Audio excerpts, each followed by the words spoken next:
And welcome everybody to TBIC, the best in sports entertainment. Let's jump right into it, man. We got some breaking news. Sources report that Tyrese Maxey has challenged Joel Embiid in the Sixers meeting. The Sixers are 2-11. They had a meeting, the players-only meeting, and people were stating that Maxey kind of called Embiid out, saying, "Hey, listen, you're late for team practices, you're late for team meetings. You know, you got to get on your job." Not saying that he doesn't want to play with Embiid, but he's saying that, hey, listen, you got to step it up because you want everybody around you to play right. You want to get the best out of the team. You have to be available. Your availability, meaning not just for games, but to be on time. Because we understand that being on time is of importance, especially when you're trying to accomplish a goal of winning a championship and being available to the players, to the team actually being a leader. A leader doesn't mean that you just lead when you're in the game on the court. A leader shows up on time, shows up to the meeting, shows up to practice, ready to perform every day of the week. So I believe Maxey just stepped up and said, "Hey, listen, Embiid, we need you. We need you right now to be a leader on this team. You're not being a leader at this time. You're just dragging along. I know you have your injuries." And the Sixers also are struggling because they haven't had all three players on the court at the same time. They haven't had Maxey play with Paul George. You haven't had Maxey, Paul George, or Embiid playing together this season. They've been in and out of the lineup. I was kind of questioning a lot of the coaching decisions as far as the play, but it just seems like the team doesn't really, they haven't really bought into the actual process, so to say, in regards to the Sixers this season so far. I think right now, with Embiid, with the situation going on with Embiid, the process is nonsense right now. I think more so Maxey had his Kobe moment, so to speak, but behind the scenes Kobe moment as far as like Kobe and Shaq moment as far as basically trying to tell Embiid, like, listen, like, we got to tighten up, and it actually starts with you.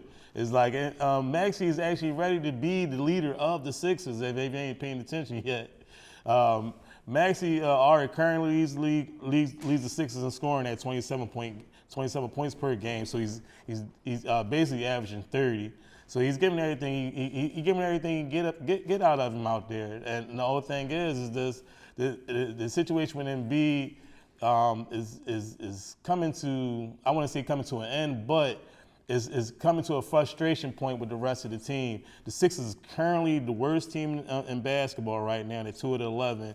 They're still at the bottom of the cup as being 0-2 in cup play. So as far as them trying to make it to the playoffs right now, it's not looking too good unless they go have some type of magical run. But how you gonna have a magical run when the best player on your team saying that he's not playing back-to-back games?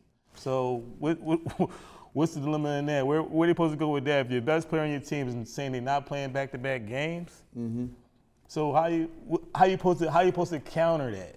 Well, basically, the Sixers are in a flux right now. They lost 4 straight.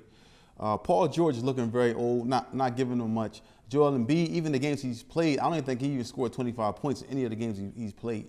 So it's clearly something going on there. Maybe it's conditioning, maybe he's not healthy. Whatever it is, you see it. The only bright spot you see is Tyrese Maxey, and he's been out. And now you got, also you got, Jared McCain, the rookie, has been playing very well. But the Sixers roster, they got a lot of old players. They have Gordon, Lowry. All these players are just names. They don't have any, they don't bring any spark to the team. The team is the three-point shooting at the bottom of the league in three-point shooting, bottom of the league in rebounding, bottom of the league in defensive efficiency. They're not performing. They're not ready to play. I don't know what's going on. I don't know whether you have to make a trade. Some of these people got to go. Somebody may have to go. I think that even the Paul George experiment may not be what they expected. Paul George hasn't really been a top 10 NBA player in years. So now you bring this guy in, hoping to pair him with Maxey and pair him with Embiid. If Paul George is in there by himself with no Maxey and no Embiid, and he still is scoring 13 points, 15 points, no, we need you to give 30. You got to go out here and perform. Now, are you injured? Are you hurt? Because I know this is the story of your career, but in Philadelphia, it's unacceptable. We're not accepting this. We come from an era when we saw a player like Allen Iverson play when he was hurt. You seen we had Charles Barkley, Dr. J. This is not acceptable here in Philadelphia. So for me, something needs to change in regards to Sixers because I'm a season ticket holder, so I got to come out to these games. I spend a lot of money on my tickets, and I come down there and see a bunch of trash. And I sit directly behind the bench of the Sixers, and I'm ready to speak up while I'm sitting down there. So listen, I don't know what's going on, but we need to fix it now because the Sixers right now we are trash, and we're not accepting this in Philadelphia. So that's basically talking from a consumer's point of view, and also a fan. So like you've been saying, is like the lack of effort is like I said before, it's like as far as some of the players in the NBA, it's like we need that Maxey energy. It's like Sixers fans, and especially in the city of Philadelphia, we need players like Maxey going to take his heart. That's based because we look at players like Iverson and Barkley before that, and players like that and Dr. J, people that we know that's basically going to leave 100% out there and don't cut no corners and stuff like that. If you're injured, if you're still out there, okay, your injury not going to come on the stat sheet. Everything, wherever you're on the floor, you're on the floor. That's the only thing anybody care about. If you're on the floor, you got to hoop. And if you go on hoop, then you gotta really, really play and leave it all out there. People, like I say, people just complain about Iverson about not going to practice. But one thing they couldn't say about Iverson at all, and at no point in his career, was saying the lack of effort. And that's the best thing about Iverson. And the thing is, I wouldn't doubt if Iverson had a conversation with Maxey in reference to the same exact thing. I know Maxey's showing the same basically like resilience as basically like a young Iverson back in the day, as far as basically like his relentlessness and showing that his will to win is actually there. It's like I see Maxey competes. Like even like he have a bad day, people don't care. If you have a bad day, you have good days, get bad games. But at the end of the day, as long as you're going hard, nobody's gonna knock you. Like players, like I say, like players like Maxey, Ant-Man, John Morant.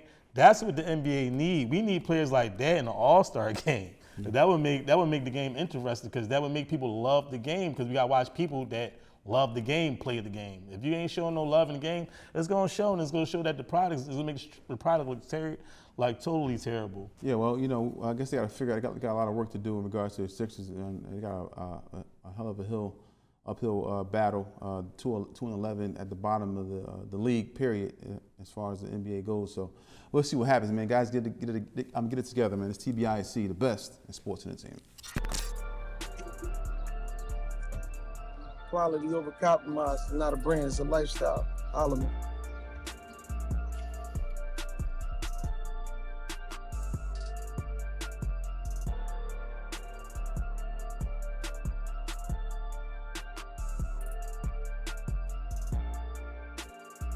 Shout out to Holloman.